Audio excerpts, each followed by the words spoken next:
And just before we get started, if people have questions, Mike, I think we try to best run them through the chat.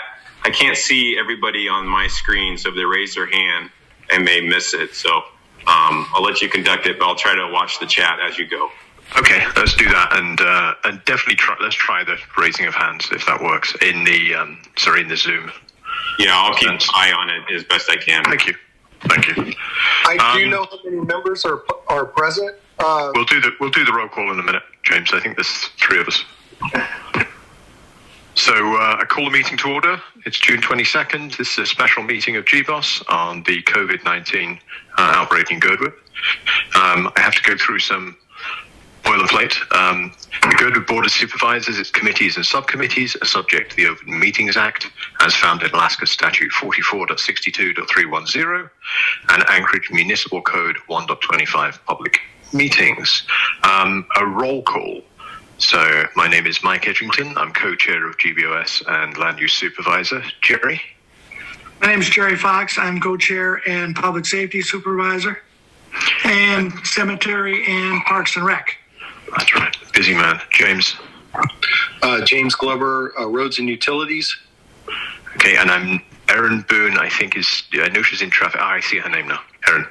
I am here online. I may have to jump off if I need to drive, but I'm sitting in traffic right now. So I'm fire department supervisor.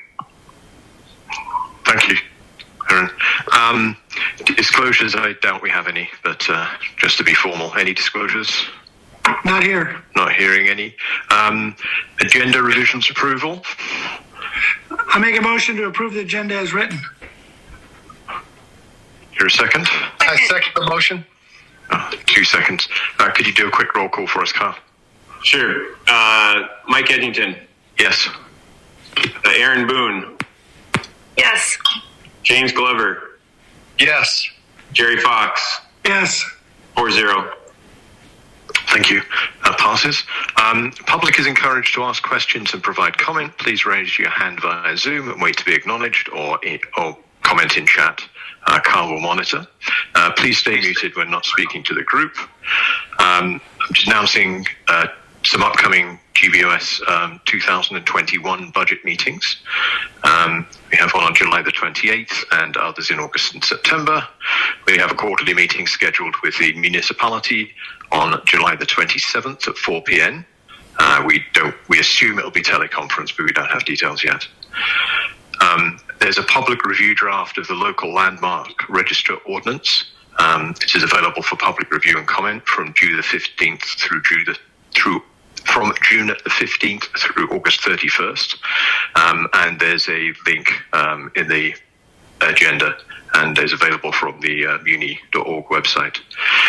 Okay, so we'll move straight to the agenda topic, which is discussion of the COVID-19 cluster identified in Girdwood as of last week.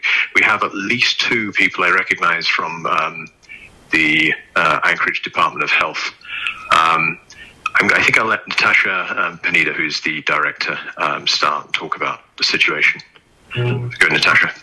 Hello, good evening, everyone.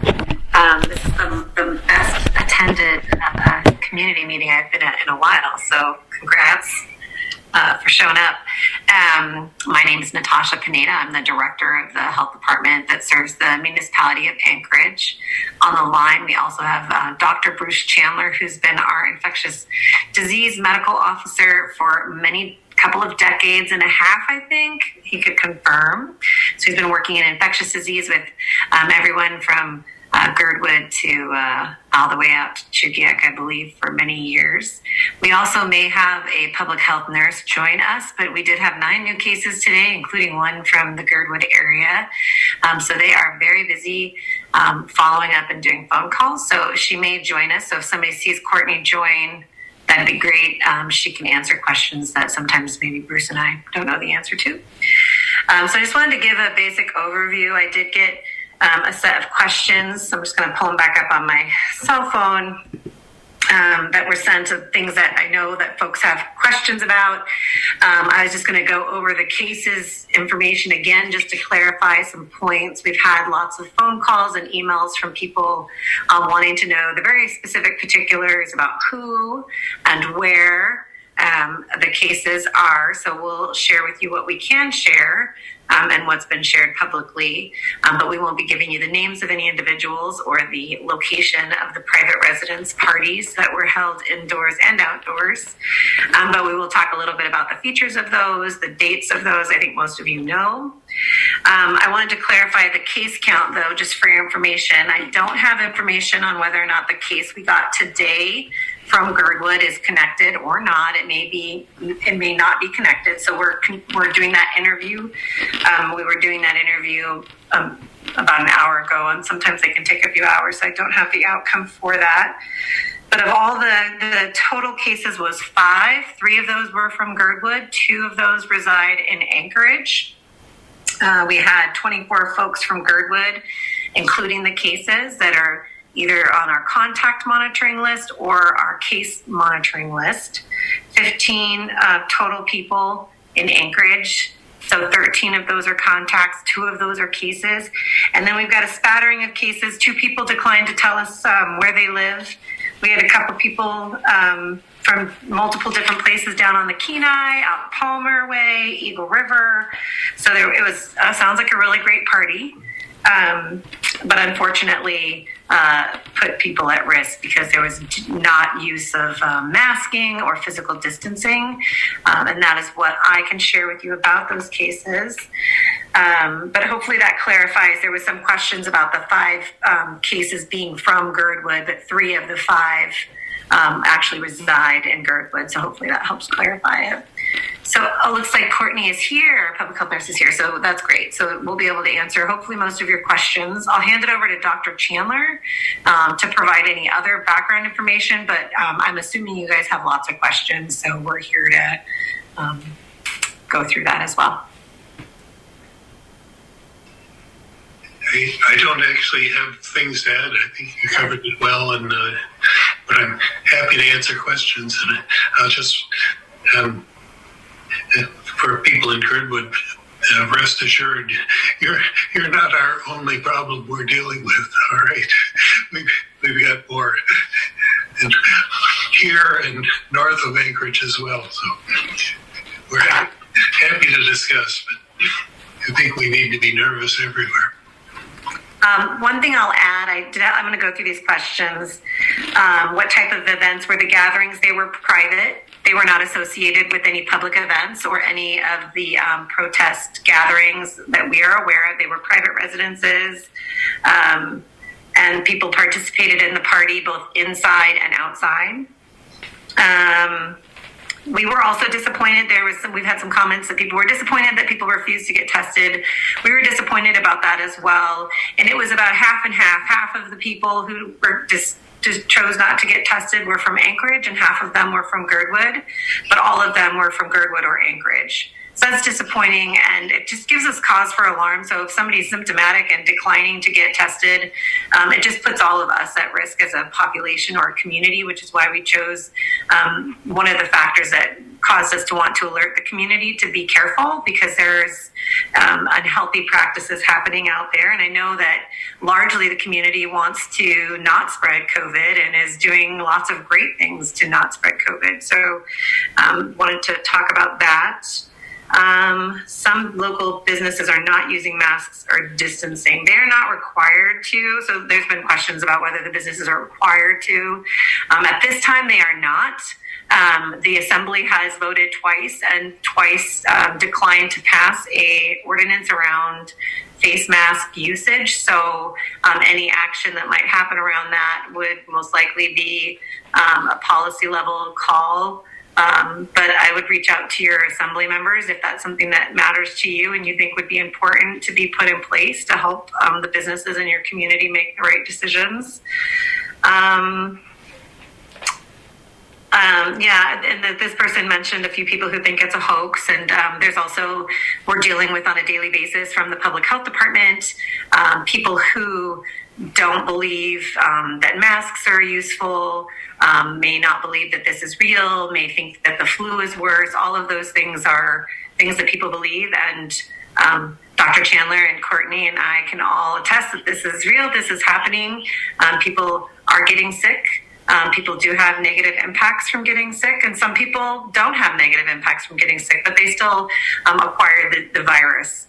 So at this point, we are not confirmed. We firmly believe it is not a hoax, but we recognize that some people are going to have their own belief system, and we have to just continue to do our job to help the public as they move through living with COVID-19 until there is a vaccine or other measures that can help prevent the spread of the disease and protect our community.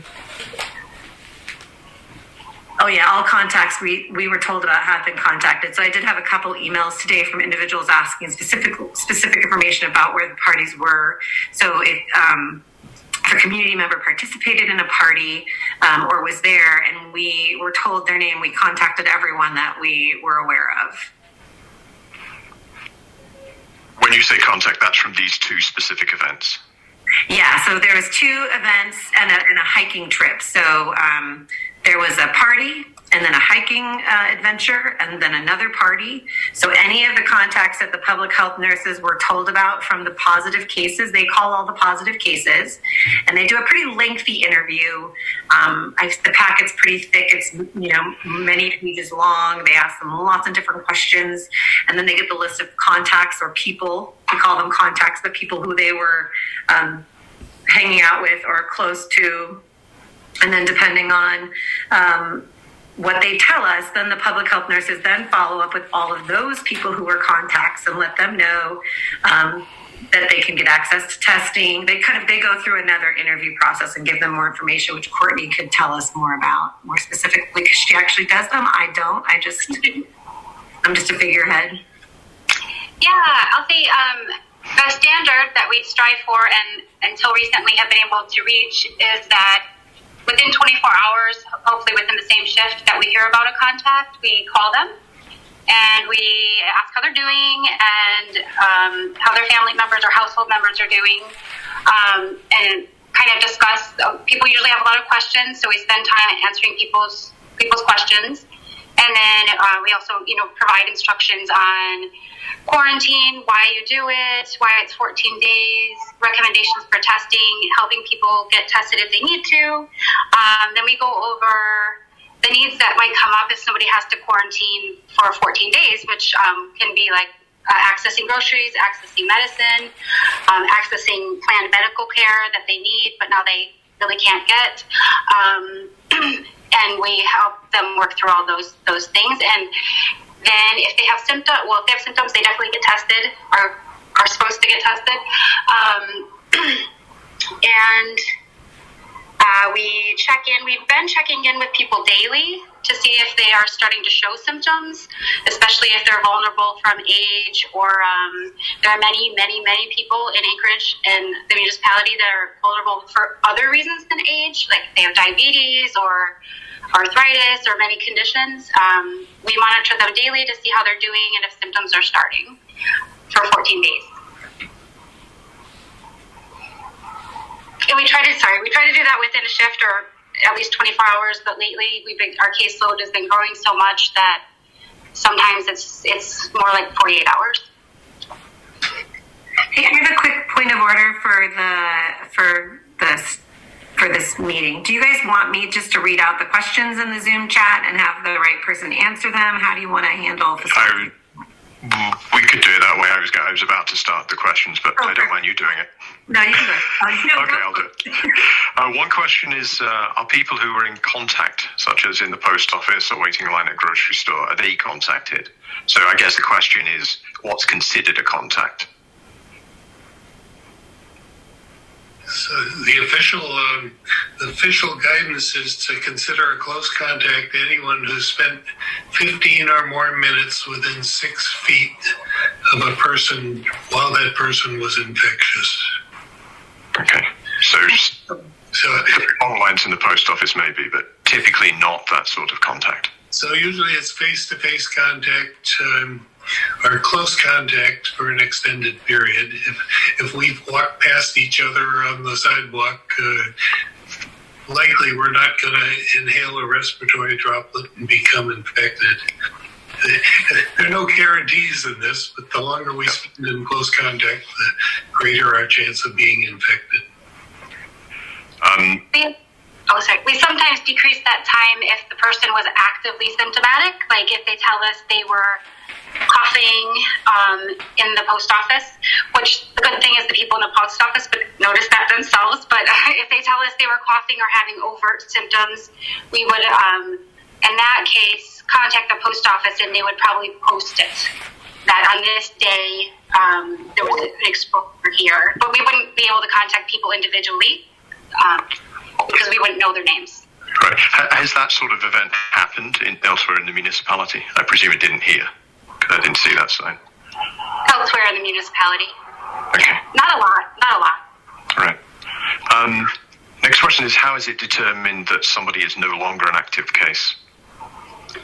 So the studies so far haven't found anyone with live virus more than 10 days after they develop symptoms.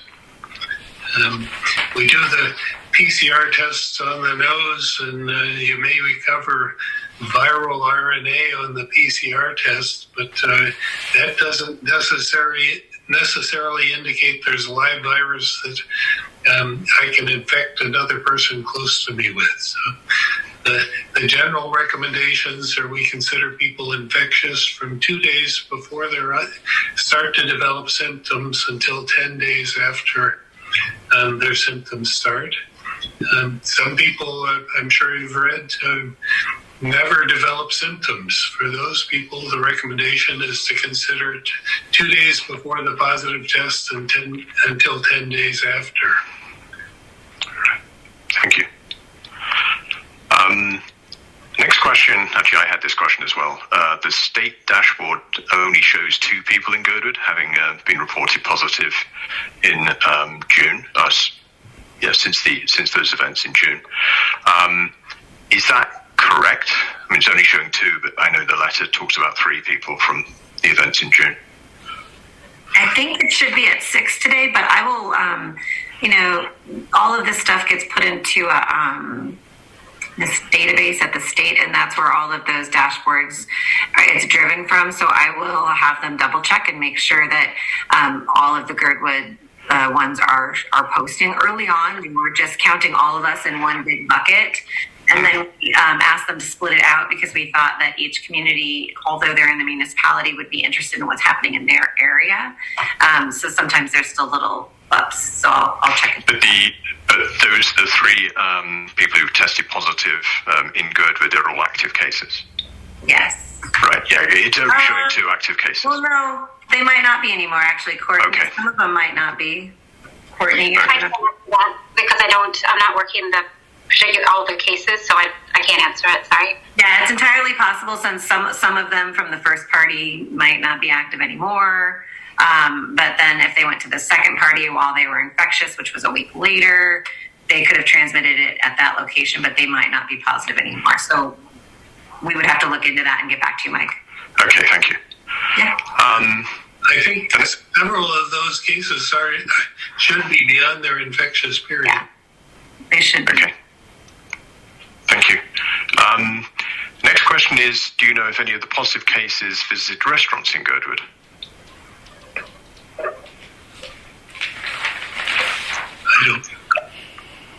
I don't know. Let me go look.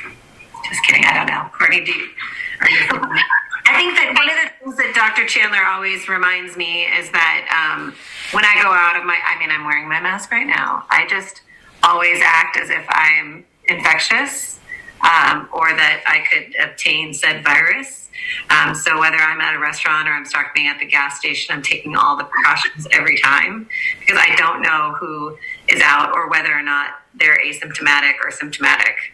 So I don't know if we can confirm that they were out grocery shopping. If we felt that there was an exposure in one of those locations, we would most likely have identified that and communicated it to the community. And I know personally, I find one of the weirdest aspects of this is you have to act as if you've got it and as if you haven't got it at exactly the same time. It's a kind of strange mental experience. The next question, I think, is probably more of a comment, just expressing frustration at businesses which are providing press releases saying they're masking up their employees and then they're not. Yeah, and I guess my comment to that would be we've actually had some conversations about that with the mayor, the community manager, and others discussing, what kind of action do we want to do? What kind of support do we want to provide? How do we want to encourage businesses that may be places? At this point, we haven't traced any cases back to some of those locations that are frustrating to go into. So we are thinking about that. We're working on a communications effort that's going to get pushed out here pretty soon that hopefully will support businesses and the community pressuring themselves to use precautions, making more masks available, those kinds of things. I can add something anyone can do. With masks, it tends to, although there can be mandates, there's many ways to address it. It tends to be a cultural issue, and what people find is like once a few people in a room are wearing a mask, then more people will wear masks. So the best thing you can do to encourage other people to wear masks is to wear one yourself. And then once it's the norm, then most people follow the norm. But I agree, it's very frustrating. And it's frustrating to me because I know actually those employees are at more risk than any shopper in the store. They are exposed to countless people all day, and that exposure accumulates. So it scares me for the workers, actually. But we can do what we can do, and one of them is to wear a mask ourselves. So I have one more question here, and then I have a question, and I'll open up to any verbal questions. The next question in chat is, how many days after a person thinks they could have been exposed should they get a test? So I guess that's what the maximum number of days is. So when we identify a person, if a person is recognized to be a contact to someone who is likely infectious, we recommend they get tested. And then if they remain asymptomatic, we recommend doing a second test 7 to 10 days into the incubation period. And those people, if they're going to get symptomatic infection, it happens within 2 weeks. And on average, most people show symptoms 5 to 7 days after they become infected, but it can be longer. So that's what we're trying to. That's what we're encouraging. I might just say we have no legal mandate that allows us to order anyone to be tested. If a person's a contact and they develop symptoms, the recommendation is the same. Either you get tested, but even if you don't, to assume you've got the infection and to isolate so you don't infect other people. All right. Thank you. I don't know if this is a comment or a question from Jill, but asking about the difference between testing for the general population at arrival in Alaska versus testing for critical infrastructure. So I can talk a little bit about this. The state is the operator of the testing for tourists who are arriving at the Anchorage International Airport. And then some different critical infrastructure companies have hired Beacon or other tester companies, and they are also at the airport. If somebody, for some reason, doesn't get tested, or they go through the screening and they opt to do a quarantine, or they don't take testing, they should also be able to access the Providence drive-through. The municipality of Anchorage recently went into contract with Providence to continue that service, and the company that they've subcontracted with will allow testing of individuals without a doctor referral, and they also take those travel vouchers from the airport. So that's another alternative route for somebody. Okay. I know there have been lots of questions about how much does testing cost. Is it free, really? It just depends. So if you have insurance, they're going to charge your insurance. It's like anything else. We worked out and ensured that whoever goes through that drive-through should not be charged if they don't have insurance and they need to get tested. Sometimes when we're doing contact tracing and investigation and we're referring people over, I think we're covering that cost. So it really just depends on how you're getting tested. So if you're a critical infrastructure worker, your company may be paying for that. All of it costs money. So it's either coming from municipal funds or state funds or federal funds or insurance companies. But we're trying to make sure that anybody who needs to get tested can get tested. Okay. Another question. Perhaps I can just speak to cost and testing within the Girdwood Health Clinic. So, and for those of you who don't know me, I'm Erin Lester. I'm the medical director at the Girdwood Health Clinic. We are a federally qualified health center, so our mission is to serve the residents of the Turnagain Arm area and visitors regardless of their ability to pay. So there never has been out-of-pocket costs for COVID testing, and nor will there be. So we will bill insurance where able, but patients are not subject to co-pays, nor will they bear out-of-pocket costs to be tested at GHC. While you're there, Dr. Lester, can you say something about the testing capacity at Girdwood Health Clinic? Yeah, absolutely. I know there have been concerns in the past, but what's the status now? Yeah, we have always been able to test for COVID since March. Of course, we are subject to the same supply chain constraints that we're seeing nationally. We bear in mind the state guidelines surrounding testing and who is eligible for a test. But currently, our testing inventory is strong. The municipal and state partners have supported us in procuring rapid testing capability, which will be prioritizing towards those symptomatic patients and patients with known exposure. But absolutely, if you're interested in getting a test, call the clinic and we will help you sort out if you're eligible for a test. I was going to say, could you say a little bit more about the eligibility? Is it still, I assume there isn't a referral need, but do you still need to show symptoms or have contact? That's going to be kind of on a case-by-case basis. So please, if you're interested in testing, call us and we'll help sort that through. We are very committed towards rapid identification and isolation of symptomatic patients in our community and beyond. So if you live in Girdwood and you are interested in COVID testing, give us a call. We have testing capability. Could someone from the Anchorage Health Department just answer the question more generally across the municipality? Is there kind of a standard requirement for a standard set of criteria you need to have before you can get tested, or is it close to being available to anybody? The guidelines are if you have any possible symptom of COVID to get tested. And there's a long list. It used to be fever, cough, and shortness of breath, but now we're seeing people with loss of taste or smell and diarrhea, and there's a whole variety of symptoms to test. And we're also encouraging testing in facilities where there's high risk, like assisted living and skilled nursing facilities, homeless shelters, even among people who don't have symptoms, because we wanted to see how much is out there.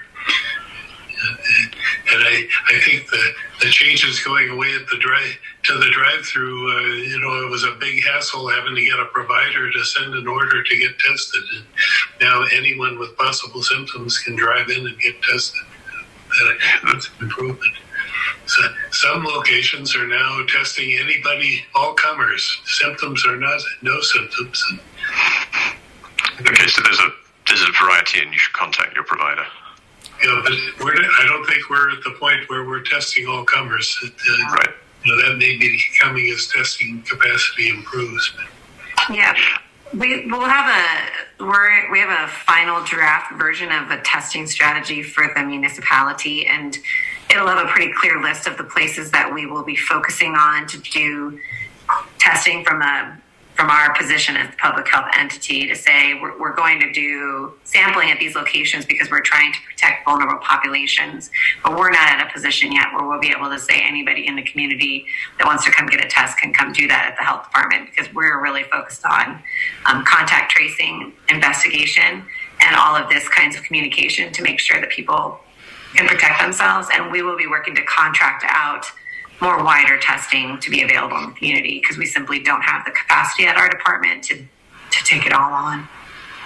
Understood. One question from a little while back is, how long does it take to get test results typically? Bruce? I think often it takes 2 to 3 days, and for me, like I got called yesterday about a test that was done on the 18th through the state public health lab. So they're generally going very rapidly. Yeah. But sometimes, especially I think since the airport testing kicked in, I think they've been overloaded, and I think they're playing catch up. So we hear very quickly about positive tests, but it can take a long time to hear about people who've tested negative. Yeah, and on that note, it's kind of like at the very beginning of the pandemic, it was taking a little bit longer because everybody was getting adjusted to this whole new world. So when the airport testing came on, it was just more tests than the lab had ever processed. So they've gotten through that. It sounds like they've cleared that. So you might hear some residual concerns about more than 5 days or up to 5 days of waiting for a test. And that might have actually been real because there was a backlog and they've worked really hard to clear it. But we're just all trying to keep up with this. So, it'd be interesting to hear from Dr. Lester. What's the experience in Girdwood? Yeah. The lab's not a mile down the road from us here. Yeah, so we do have to mail some of our tests. Our turnaround time has been anywhere from 2 to 10 days. Some of our tests are directed towards the state lab, and some go commercially through Quest Lab. But currently, it's closer to 3 to 5. There's another question about the apps that have recently appeared for iPhone and Android, I think from Google and Apple, which sort of track any other phones you're nearby, and then allow you to, I think they track it locally, and then allow you, if you become positive, to sort of say so, and then other people get anonymously notified. Do you recommend that, or is that going to make your life easier or harder, I suppose? There's been some... Oh, go ahead, Courtney. I can't speak to the broad issue. I can see how that could cause a lot of burden, actually. But what is really helpful is if people track however they are comfortable with their activities and where they spend time, so they have it ready when they get a call. And that's a personal choice, what people are comfortable with. If it's a piece of paper, if it's an app.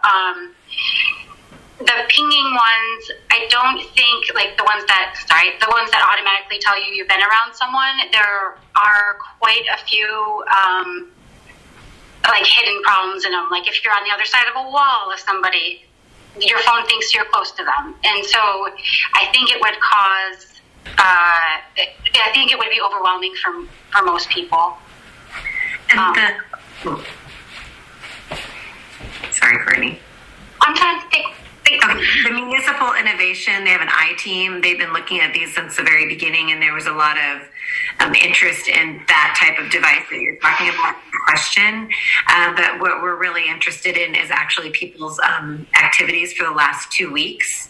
So if you're so inclined, there's lots of different apps, and at some point when the state ComCare, there's a digital app that'll be coming on for our management of contact tracing, and there'll be a specific app that works well with that syncs up, that if you so choose to share, you can share it with us that way. Or if you want to, like I just have an app that tracks my own activities, so I remember, because 2 weeks is a long time. So if you have it, like Courtney said, if you became a close contact or you were infected, if you have that on your phone or you've been keeping a journal or something, it's going to make your contact tracing investigation way more effective and allow us to help more people, because you'll remember where you were, how long you were there. So there's a variety of different apps out in the world that do that.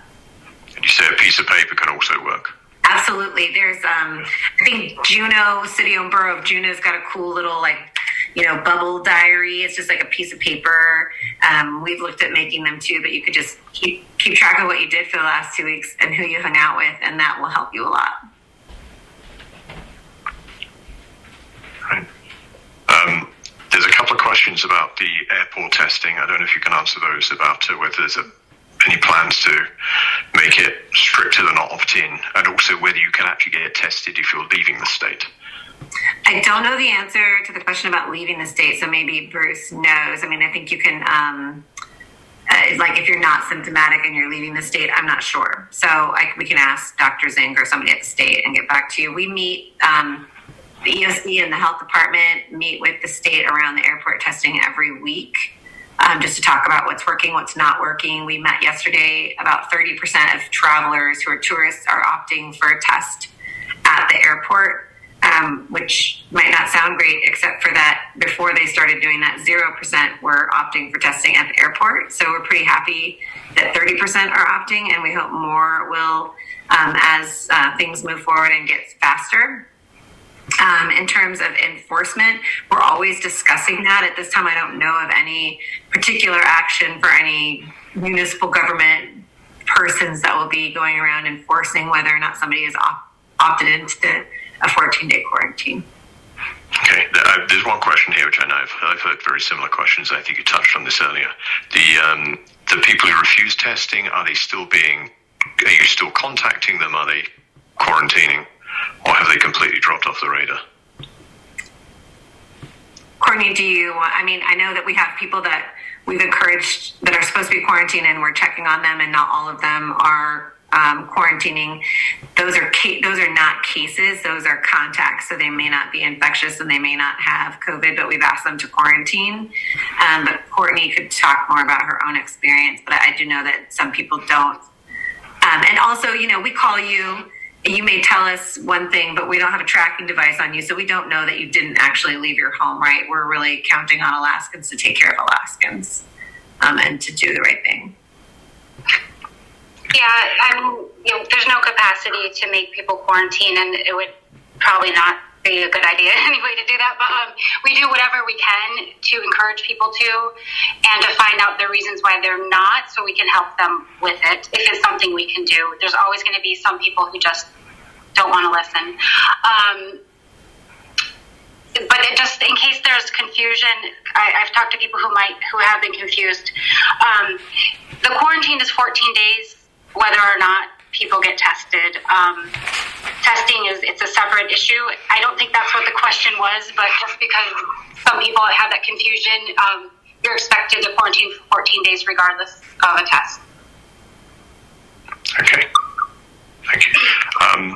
There's one other comment about the nature of Girdwood is we don't have postal service to home, so people use the post office, the foyer of the post office to get mail. There's a lot of mixing in that space. We have one small grocery store, there's one gas station, etc. So I think the point there is even if we're not standing face to face next to somebody for 15 minutes, there's kind of this forced gathering locations. Would that be of greater concern in this kind of community? Or would you still say that we should really be focusing on the long interactions?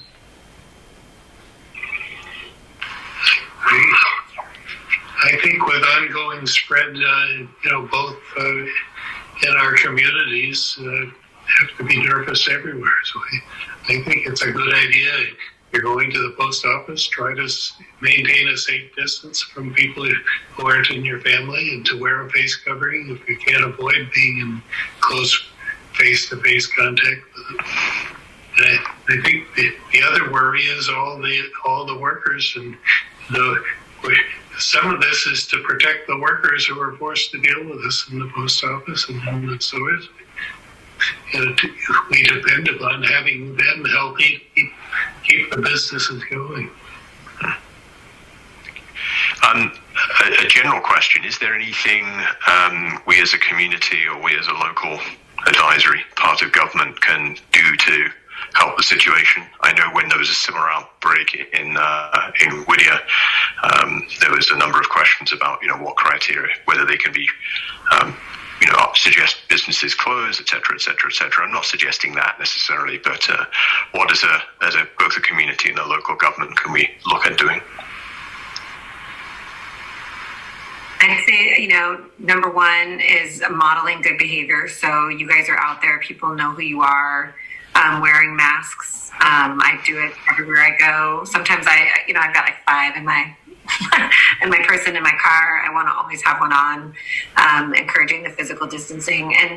And you guys have been doing a great job. And I think just keep communicating it out. And there is a segment of the population that doesn't seem to want to adhere to mask wearing, which is something that we know is effective and helps us keep businesses open and helps us keep Alaska going forward. So if you guys can help model that, that would be wonderful. That'd be really important. I don't know, Bruce always has a lot of good ideas, and Courtney as well. I like what you said, Jess.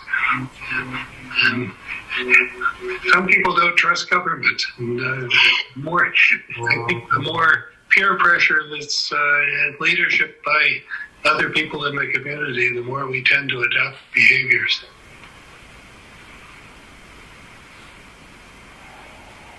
Was there anything you want to add, Courtney? No, well said. I mean, it's been just reassuring the sometimes hard to answer. We can't answer personal questions about people, but we've gotten a lot of calls from Girdwood, a lot of people who are trying to be proactive and protect themselves and their families. And I just think that's great. The community does really seem to be aware that COVID is still around and is still a threat, and that there are things we can do to decrease that threat. So that's great. Actually, there was another question here I missed, sorry, about whether there's an antibody test available yet that's reliable. Doctors? Yes, I was going to say doctors. My understanding is FDA has approved several antibody tests that it considers reliable, or that there are a couple of issues with antibody tests. You want a test that can detect this particular coronavirus, but not react to other coronavirus antibodies that's from other, there are other strains of coronavirus. That we don't want to tell somebody they're protected against this coronavirus if they actually had antibodies against a different coronavirus. The other issue is at this point in time, very few of us have actually had the virus. So if you do a test that's 95% specific, that means that 95% of the time that it finds the antibodies, you're immune, or you have antibodies against the virus. But 5% of the time it's wrong. So with so few of us having actually had the virus, it's much more likely we have a false positive antibody test than a true immunity to the virus. We have to be very careful. And, Do you want to add anything, Dr. Lester?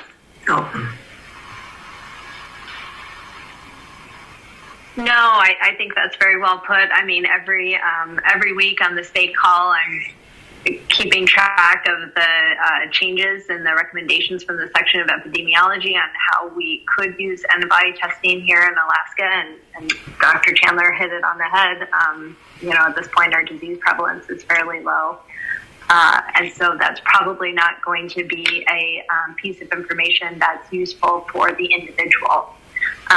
But we are always continuing to reassess whether that is testing that we can offer in the community at some point in the future. But currently, we're not offering antibody testing at GHC.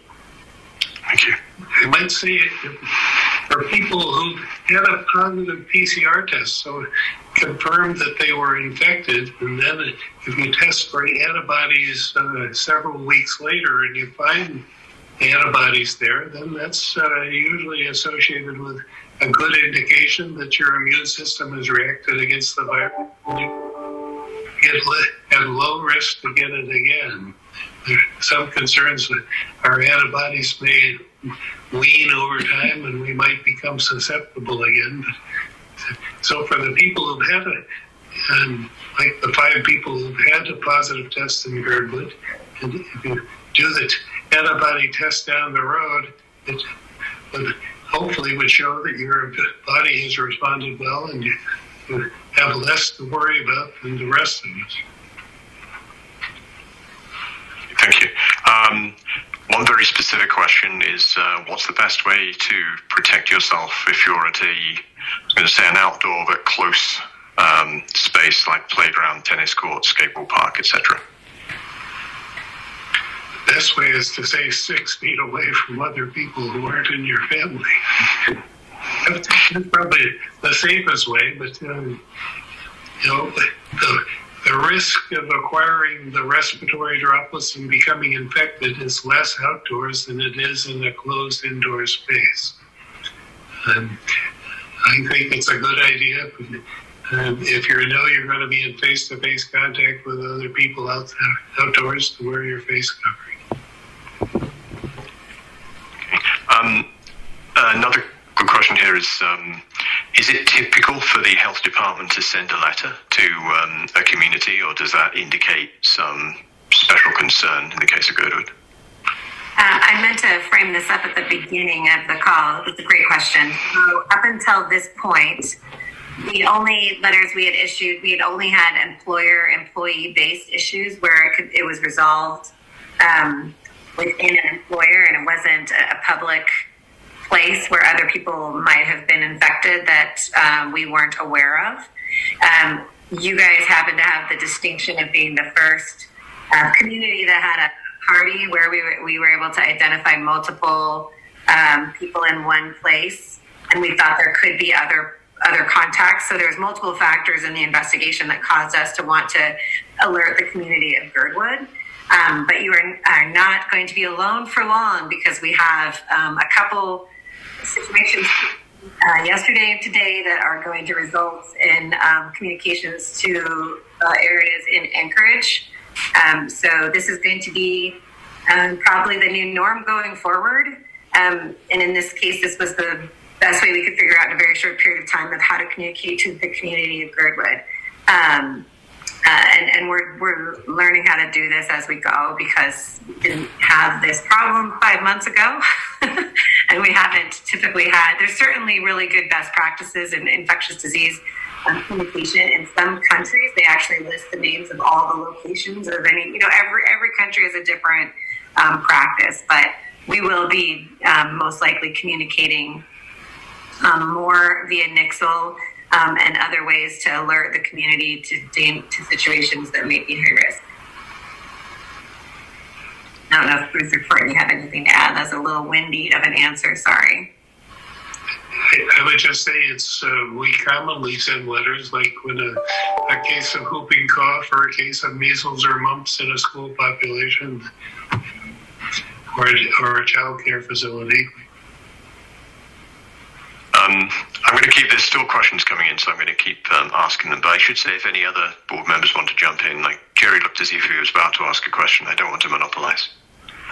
Well, I was just going to ask along that same line. Josh had written an email, and his concern was that Girdwood was kind of singled out. And I don't know if Josh is on the line, whether he'd like to read his email or he'd like to express his concern about the community being singled out. Yeah, this is Josh here. I don't know if I was expressing that it was singled out, and I think the doctor just answered the question that we were correct me if I'm wrong, the first press release, or the first release. So, no, it's had we're taking it very seriously from our business perspective. But yeah, it's definitely had a negative impact, on the community. And my concern with these Nixle reports is that we start losing trust to the community and people don't want to come forward. So I just really urge, just the communication to land a little bit softer. For example, we brought my kid to volleyball today for a volleyball camp, and she was concerned about the Anchorage kids thinking she had COVID cooties. So it's just when you're sharing this kind of information, in that and people are spreading it. That includes our leaders, our community, and it just by the time it gets through the grapevine, we've had 40 confirmed cases in Girdwood. The reality is, we're really not sure how many cases are attributed to this. I had the same question that Mike did with the DHSS reports, only having 2 in June. I track it, said, man, I don't know. And we're keeping an eye on that. So anyways, that was my only concern. I don't need to read the whole email. I just think, the way we deliver this communication, we should be sensitive, one, that we keep the trust of the people so that they do come forward, they do get tested, that they are honest with their contacts, and 2, that we don't create a stigma for certain communities as being dirty or yucky, because we're really, contrary to what some people are saying, we're really working hard to keep everybody safe down there. Yeah, I'd say it has not been fun. It hasn't been fun to see, the headlines and, Girdwood singled out as the place where, we have a cluster and nobody cares, which is kind of I'm not saying your letter says that, but I think you can understand how it can be easily sort of seen that way through the prism of press reports. I think that's a good reminder. Oh, sorry, that Girdwood, Girdwood is different than Anchorage in that it's a much smaller community. And in Anchorage, there are so many cases and we've sent so many letters that it kind of gets diffused. But Girdwood is different because it's smaller. And I can see how it would play out that way there, even though that's tremendously unfair. One specific question we have is, do you have any advice for both employees and business owners in sort of restaurants and bars where, sometimes alcohol may result in people guests not taking the best precautions? I think we all need to be taking the best precautions. And I know we have great concern about people in close contact, and we're investigating some cases now that may be linked to bars to protect the workers and to protect your customers. And I just comment about the letter. I think with 42 identified contacts, and there's reasons to worry that what would happen if we did nothing and no one knew that there was an outbreak or a cluster of cases, potential for a much bigger situation to try to handle. I agree with you there. I think from at least my personal perspective is this has been sort of a reminder. I've been trying to be careful, but I'm not sure that my standards have slipped somewhat from early on. And this is a good reminder that it's still here. In fact, it's more here than it was 3 months ago, probably. So the best possible outcome is the letter and the activity results in us being more careful going forwards. But I can understand the negative aspects as well that happened. We're facing the same issue in many other parts of Anchorage. But this was the first cluster that came to our attention that we felt needed to go beyond just notifying cases in contact. Okay. There are a number of questions about policies around parks, and I think we can probably take that as a separate discussion, maybe in this meeting, or I think probably towards the end of this meeting. I'd like to keep it focused on the other questions for the moment. Just trying to think, there are several comments. Oh yes, there's a question about what does outbreak and cluster, what does outbreak mean, cluster mean, what's the right way to describe this medically? I think an outbreak can mean anything from more than one case, and the same for a cluster. Okay, is there a preferred medical term to describe it if you want to describe it neutrally? It varies from, like with Ebola, more than one case would certainly qualify as even one case of Ebola would qualify as an outbreak. I hope you're not suggesting that's imminent here. I sure hope so too. It's not been a great year so far. I think, apart from the park questions, which I think we should address separately.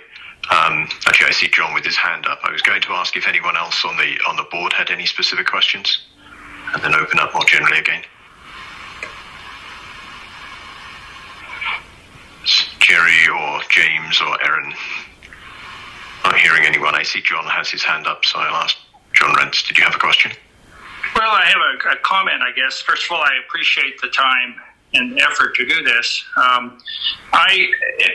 Being here in Girdwood for many years, I'm very proud of our clinic, and I think of them as, you get a little ski injury, and what this whole COVID has done for me has refocused it has made me realize how much the scope and the needs of this clinic have grown, and they haven't complained a bit tonight, but they don't even have running water part of the time. I mean, and Girdwood is I call it a leveraged community. We may only have 2,000 or 3,000 people, but we could have 7,000 or 8,000 people in here at any one time. And then when there's an accident on the highway, this is the community that has to take care of anything. So I would like to just make a comment here, how proud I am, but I think from a citywide standpoint, there needs to be some awareness that almost a quarter of the municipality is down here by land area. Use habits are changing. More and more people are using it. We have the wildlife center down here, and more and more B&Bs all the time. And I think that the clinic can certainly use everyone's help in joining and becoming more effective in this day and age from the facilities and the support they get. So those are my comments I wanted to make. Thank you, John. I definitely agree with you, and I'm sure everybody here would agree with this. We agree with those sentiments. I wanted to call out, if you're still there, Chief Weston, I know you had several questions. I just wondered if, and I know there was a question somebody else asked about whether the fire department feels you have all the resources you need. And I know there was a question about whether some information can be shared in case there are interactions with known patients. Anyway, do you want to ask any questions, Chief Weston? No, not off the top, not other than what I put there. And I apologize, we just came from that 7-person accident on the highway with the fatalities. So if I look like crap, probably it's good reason.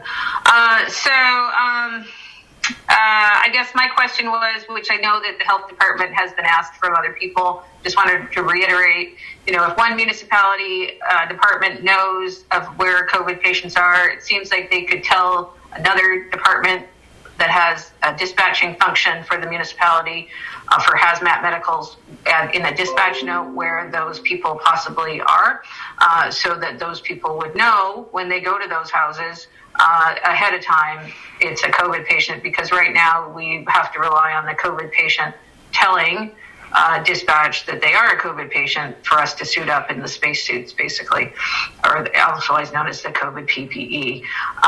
In terms of do we have everything we need, which Crystal Hope asked. Yes, at the moment, we have Tyvek. We have a good number of Tyvek suits. We were just given Saturday, I went in and got more PAPRs, so we have the self-contained breathing apparatus like AFD does. And so we're good for that. Every time we transport a patient, it's 3 changes of clothes, as well as a lot of decon on top of the 4 hours of decon that we're doing every day. And so there's a lot of extra time it takes to do these things. We're in summer where we, of course, are losing lots of staffing because, quite frankly, everybody can work testing people for COVID for a lot more money than we can actually pay them as a volunteer. So we've lost some staff that way. Some people are commercial fishing. And then, of course, it's our busy time with highway accidents and everything. And then the new responsibilities that we have for mountain rescue when there's nobody on the mountain. So we're gonna have some time. If we have my biggest concern is that if everybody gets sick at the same time and needs to go to the hospital at the same time, and we already have an increased burden and not a lot of staff, then we're just going to have to realize that sometimes the transport unit is going to come from Anchorage, and we're going to do the best we can with the people that we have. So just everybody has to understand that sometimes it might be a delayed response because we simply don't have enough transport units or enough people to staff the transport units.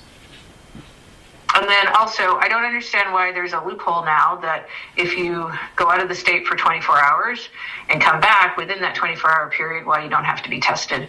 That seems weird to me because you would be going through airports. That seems weird.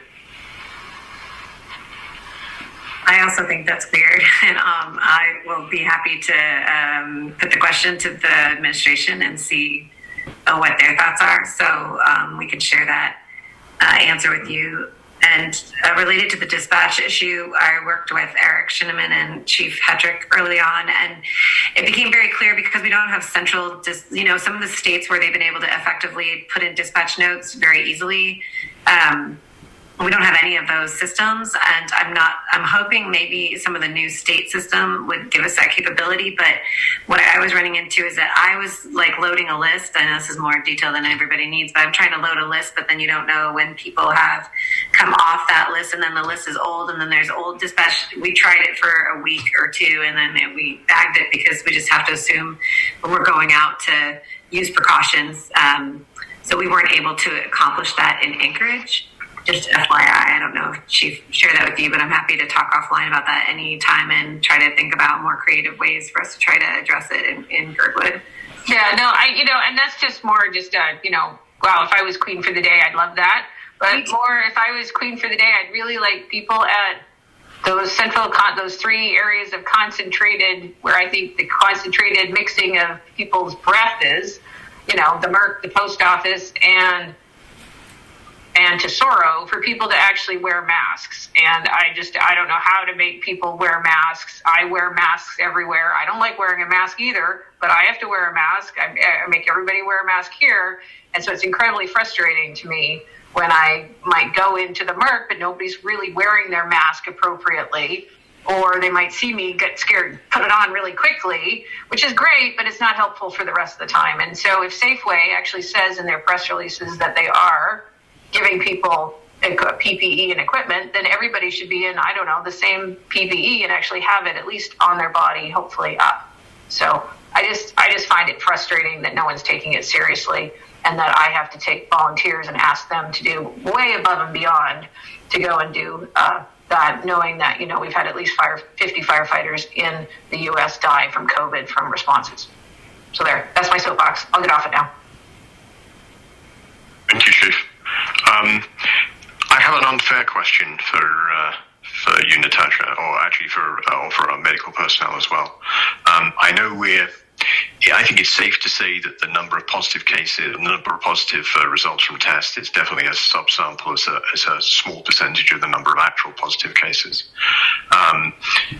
Other states have kind of given very rough estimates of whether they're collecting, whether they're actually catching 10% or they're catching 50%. How widespread do you think it is beyond the positive cases we're actually seeing? And I don't expect a number, but is it something that's just everywhere and we're just catching the tip of the iceberg, or do you think we actually have the majority? What do you say, Bruce?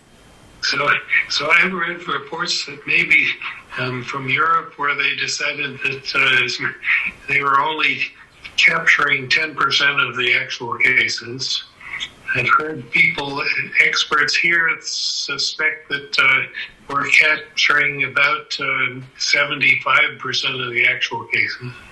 I think it depends on how widespread, how many, we're in the amplification phase where we're gradually seeing more and more cases. So I think with our current testing capabilities, I suspect we know there are more out there than we're actually capturing.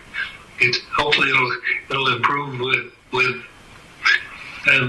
opening opening up the testing to include not having to get the doctor referral to get tested.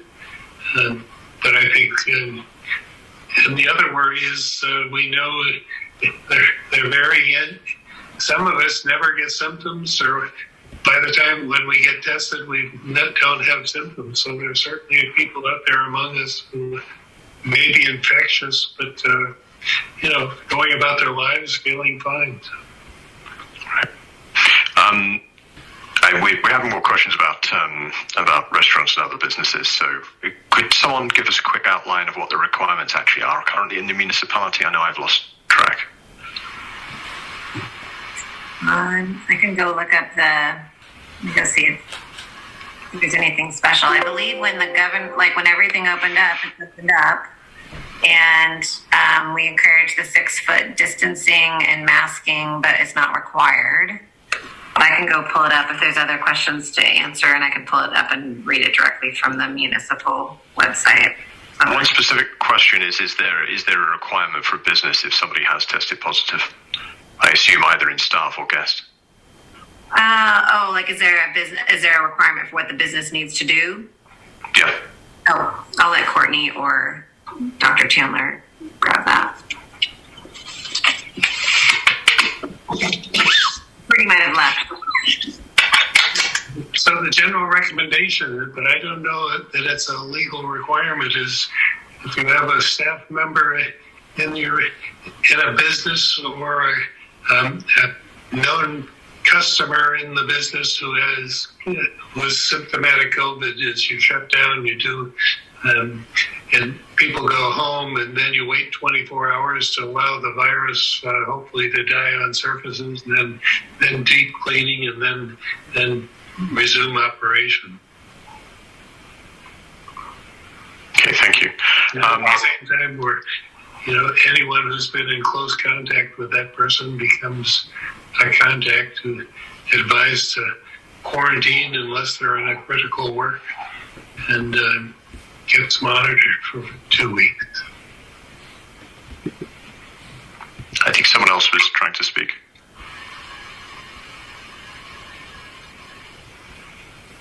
Okay. There's also there's a number of questions specifically about park facilities, and that's something I think we can potentially act on. So I'd like to move the discussion onto that. And I think, Kyle, I don't know if you saw all the sets of questions, but if you could address those. Yes. When we reopened the parks, we did post signs. Those signs are still out there, and we maintain them. If they get destroyed or removed, we try to post them. But it does give guidelines about safe distancing and recommendations on how to stay safe while using the park. But it really is in the user's hands to make a decision about how they interact in there. All the outhouses have hand sanitizer within them, and those are maintained by our contractor, Rent-A-Can. So there is a location if you need hand sanitizer within the parks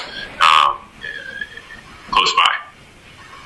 One of the questions about overcrowding. Do we have kind of a recommendation for how many people should be? I know we can't enforce it, but we do have a recommendation for how many people should be using each of the facilities, like the tennis courts, the playground. Well, definitely the recommendation is that if you can't keep that 6 foot bubble, then you probably shouldn't be in the park. And as we've known, some people don't agree or observe that recommendation, so you do find crowding. I did see the question where somebody had overcrowding on the tennis courts. I think they made the right decision by leaving, but it really is we're trusting people to be safe for the sake of other Alaskans. Okay, so yeah, I mean, I know we're kind of limited as to what we can actually do, and all we can do is recommend. And I think there've been a number of comments in the chat that we can, and I liked as well the comment about we should sort of model the behavior we want. I think all of us, as anyone who's interested enough to be on this call, can be part of that effort to sort of model the behavior we want to see across the wider community and the visitor community as well. So masks, and I don't know if people watch you hand washing, but activities as well. Is there anything from any other comments you'd like to make from Anchorage Health Department as we begin to wrap this up? I think we've gone through the questions now. I would just say thanks for doing this, and I think many people are taking this seriously and trying to follow the safe distancing and wearing their masks. And encourage anyone who thinks they might be developing symptoms to get tested. And go ahead. And if you're an unlucky person identified as a case, and we appreciate it if you practice. Try not to share your virus with other people. Practice the recommended isolation. If you're quarantined, really have to do your best to stay home as much as possible and monitor yourself, because you may be incubating the virus, potentially become infectious to the people around you. And I just wanted to thank, I think on behalf of all of our team, the clinic for all the work that they've been doing out there, and the fire department and all the other entities that I know you guys have been working really hard on this. And we just appreciate you taking the time to talk about it and to learn more about the situation. So thanks to everybody, all you're doing out there. And thank you. I should say, I think I may have missed a couple of questions that Sam had, Samantha. Do you want to ask the questions directly if I've missed anything, Samantha?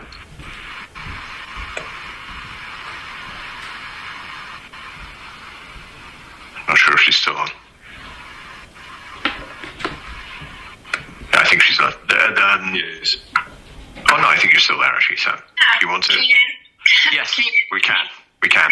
Yes. I just wanted to say, what's the protocol for restaurant employees if there has been a positive case of a restaurant patron, if they're positive? So what do the employees, what's required of the employees in that case?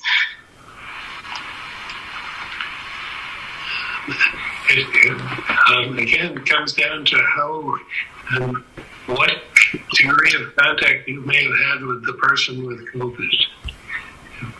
If it was just a brief encounter, then probably very little likelihood that you become infected. So the recommendation is you could continue to work, but we'd advise everyone to monitor for possible symptoms, and if you get symptoms, get tested and wait your results at home if you are able to.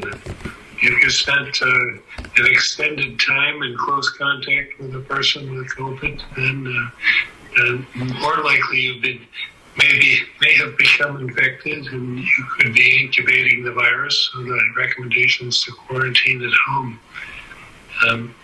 for 14 days. We encourage testing right when we identify you as a contact, and then again 7 to 10 days later. Okay, thank you. Thanks. Sorry, I think I interrupted. Is there anything else from Anchorage Health Department? I don't think so. Okay, I'd like to give you a huge thank you for coming and sharing the information with us, and I think for the letter as well. I understand how it's had a little bit of a negative impact on the community, but I think the long-term one hopefully will be positive, and having the information is better than not having the information. I'd like to also thank Chief Weston for her comment and for everything the fire department does. I'd like to ask Dr. Lester and Tony as well if there's anything else from the health clinic they wanted to say. No, I don't think so. I really appreciate GBOS calling this emergency meeting. I think this is excellent conversation in the community, and just want to echo that the Girdwood Health Clinic is here to help assist residents in any way with testing or care. Thank you. And Again, I'm just skimming through, seeing what questions I've missed, and I think that I did miss one question, which is about gatherings in Forest Fair Park, etc., which is one of our responsibilities from Parks and Rec. I just wonder if you could address that quickly, Kyle. Yes. So there was a wedding last weekend, and they were required to fill out a COVID operation plan, which explains how they're going to adhere to the policies of social distancing. In this case, it was actually medical professionals who got married. A nurse, and I don't know the husband did, but they actually had, I don't know how they did it, but they had their guests, which were about 35 to 40, take COVID tests before the event, and then they were taking post tests, and then they said that they would practice social distancing. At this time, the parks are open for permitting. For the most part, we've had all our weddings and dinner rehearsals canceled for the summer. So we have actually very limited, I don't know if we have any left on the book for the rest of the year. But in this case, that's the way it was handled. We reviewed their operation plan with the permitting specialists in Anchorage and approved it based on what they were going to practice. Thank you, Kyle. And my last round, Crystal, I see your hand is up. Did you have one last question? I did. I was hoping that I think that Girdwood Health Clinic does an amazing job, especially given the resources that they're working with. So I would say Girdwood Alliance has been working with the Girdwood Health Clinic and Little Bears boards to determine how we can bring better infrastructure. The pandemic itself really highlighted our shortfalls of where our infrastructure is lacking, and the fact that the clinic is operating out of mobile home structures that sometimes loses water is an indication that we need some better infrastructure. And also Little Bears, it's our only daycare in town, and it did fully shut down. And so I think Dr. Lester could actually speak to driving her child into Anchorage to return back to Girdwood to be able to work at the clinic, to drive back to Anchorage to pick up her kid. So we have been working on a proposal so that we can actually be better prepared to handle either a prolonged pandemic or any future pandemics. And so if Tawny is available, I'd love for her to speak up a little bit more about the building. In regards to the clinic, I think most of Girdwood is aware of where the shortfalls are already for the Little Bears building. It no doubt probably has mold. And so, we need to get our children in a safer building as soon as possible. I think Tawny had to go. Go ahead, Mike. Sorry. Yeah, I was just going to say, I think this, obviously the whole situation about pandemic has highlighted a number of areas of our infrastructure that's weak and needs to be fixed. So I agree that's two examples of it. And hopefully we can do something over the next several months and probably years to identify these things and fix them and improve our sustainability as or our resilience, I should say, as a community. Well, and I'll comment. I've seen the proposal from the Girdwood community, and I think it's a great proposal. As the director of a building where we keep our medical officer in a closet, and we have regular waterfalls on all floors from our pipes. We're in a very, very old building. I'm 100% supportive of the improved public health infrastructure, Girdwood Clinic, any of those things. So I'm happy to support the work that you guys are trying to do, and I'm looking forward to it. So I can totally empathize, and it looks like a great project. We've kind of moved into public comment, so I'll just formally say that we're in public comment. So persons offering public comment must state their full name and address. Public comment is limited to 3 minutes per person and must be on subjects not listed on the agenda. I think the infrastructure was slightly outside of our purview of the cluster that was identified. So any other public comments?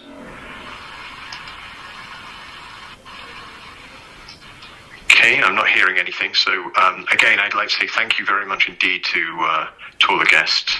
Thank you to the Health Department for coming along and sharing the information. Thank you to Chief West, and thank you to the clinic as well for being here. If there are no final comments, I think we can move to adjournment. Make a motion to adjourn. Do I hear a second? Second the motion. Okay, so I think all in favour by voice vote. Yeah. Yeah. Yeah. I heard 3. Thank you very much. Again, thanks ever so much for coming along, and I think it's fairly clear what we have to do, at least model good behaviour, and encourage the rest of the community and the visitors to do so. Thank you. Thanks, Mike. Good night. Thanks, everyone.